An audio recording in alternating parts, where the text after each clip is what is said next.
What is up, guys? Ivan here with getivan.com, and in this video we have a question. What is GSA SEO? So GSA is this gsa-online.de website, GSA search engine ranker software. So you pay a one-time fee somewhere in the vicinity of $100, and they have different tools for different purposes. They do all of them do a variety of different things. Now, I have experience with a number of tools. I have experience with Scrapebox, with Money Robot, TurboWeb 2.0, a couple other things out there. I have all kinds of things on this servers, and this is one of those classic tools, kind of in the vein of Scrapebox and Screaming Frog. I don't have this tool. I don't have most of these tools. I do, however, have the website contact tool on one of my servers, and I have not used it. So I've had it for like a year. I haven't cracked it open. It's designed to be a contact form submitter. And the problem that I had at the time when I was setting it up is I was trying to integrate my Captcha Sniper license and transfer the license, and I had problems because it's kind of janky, and I just got irritated with it, and I set it to the side, and I just haven't bothered to pick it up again. But so I do have that one. Can't give you a testimonial on it. The rest of these I don't have. All I can tell you guys is I have ordered some gigs where guys are using the GSA search engine ranker to create spammy blog comments, and I've used that for like diversifying signals at higher tiers, and I've tried to use this with reputation management projects to push down, um, higher negative sort of, well, I should say negative, but like evil, evil entities using spammy blog comments. So I've tried to do negative SEO on some like evil entities with this kind of thing, and it does push it down.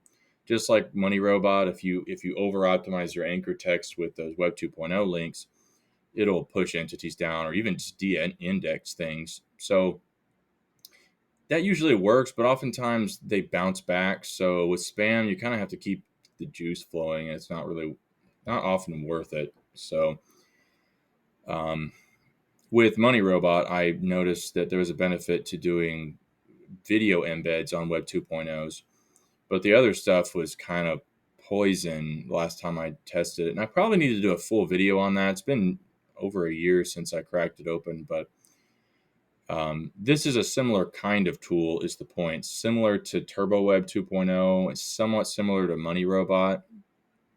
The search engine ranker has the ability to create accounts automatically and to post content on different types of entities programmatically. So it's basically a way to create spammy content. But the problem is that it's very low quality, and those assets oftentimes are probably going to be nuked. Most of these, I would say, are probably trash, with the exception maybe of the URL shortener. Excuse me. Maybe the RSS utility, if it works. That's another thing. A number of utilities on some of these softwares don't work properly. Possibly this micro blog feature. I had no idea, because this looks like, well, it says, is that the Twitter? That might be the old Twitter logo. I get confused between Twitter and Tumblr logos sometimes. But yeah, if this can post to Tumblr though, then that would be awesome actually. So that might be viable. Pardon me. The rest of this stuff I would not use. Never use indexation utilities really, because oftentimes they're based on pings. Like if you want to improve indexation, you need to do tiered linking and maybe do video sitemap. Excuse me. But I just don't even bother with indexation these days. Just build the links, leave them alone. Don't try to make Google think that I'm trying to get stuff indexed more rapidly than is reasonable. And then I do think there's probably a use case for blog comments. There's a surprising amount of information that I've come across in the last 2 years which shows that blog comments can actually rank things. Two that come to mind. I'd mentioned this before in the past. In one instance, I did a consult for a guy, and I was really surprised to see on his website that he was close to ranking for this big tech term that had 3,000 searches a month, and all of the links were manually curated blog comments. And he hired a guy overseas, and I was like, oh boy, it's going to be low quality. But I was really surprised um, that they were pretty good in terms of their quality, and that's what was essentially ranking things for him. So pretty wild, like that was able to achieve that. And then there's a case study. If you guys do a search for Neil Patel blog comment uh, case study, excuse me. Let's actually do a search for that. So Neil Patel blog comment case study stuffy case stuffy. He had a case study in the last 1 or 2 years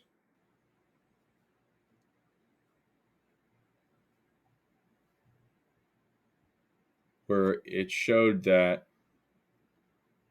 he did something like 10 manually placed blog comments, and there it is right there. High DA backlinks from blog comments. I think that's probably it right there.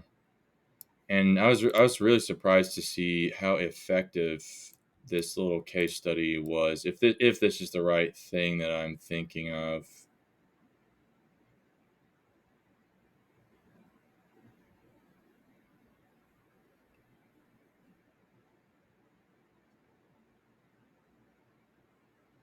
Let's see.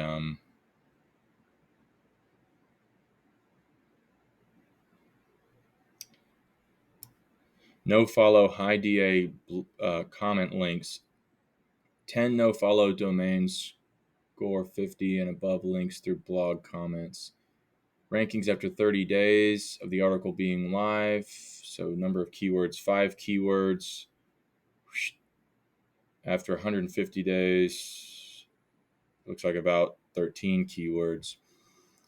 So 10 no follow high DA blog comments, and it achieved rankings in 30 and 1 to 4 and 5 months. So yeah, I mean that might just be one chunk. Let's see, 5 do follow. It happened even faster with more keywords. Oh, wait a second. Same period of time, my bad. But it looks like similar amount in 30 days, but then twice as many after a few months. Do follow low DA comment links. Yeah, the low DA here is even doing a pretty good job. Looks like this one was even better though at the low end. So yeah, I mean, just to give you guys an example of the fact that, I mean, blog comments actually can be effective, but where are these are probably not posting into quality assets, probably spammed out assets. I would wonder if you can configure, the features for those kinds of things. But so yeah, anyways, there are a few things that might be redeemable in the search engine ranker of GSA, but a lot of it is really old, spammed out utilities. Like you'd have to have a really unusual use case to be able to make that work really well. And it almost might even view it as a dagger against competitors in some ways. There's also the GSA Auto website. So I have ordered some gigs that use those products, so I'm kind of familiar with what those properties look like. But again, I don't have that software. There's also the GSA website submitter, and so I'm going to send them a message and just to see if I can get a list of sites to get an idea of whether or not there are any viable sites in this utility. Because even if you could use these at tier 2 or 3, like if there are some sites with keyword rankings that are not spammed to death, like it might be cost effective to be able to use these at certain tiers. So I'll get back to you guys on that. But yeah, essentially GSA is an old school SEO utility with sort of some limited features, but you know, it's not necessarily worth, for most folks, it's not necessarily worth your time unless you have an unusual, specific need for some feature that they might offer. So that's pretty much it. That's what GSA SEO is trying to use GSA to rank things with some of their old school utilities. But thanks for watching. Catch you later. Bye bye.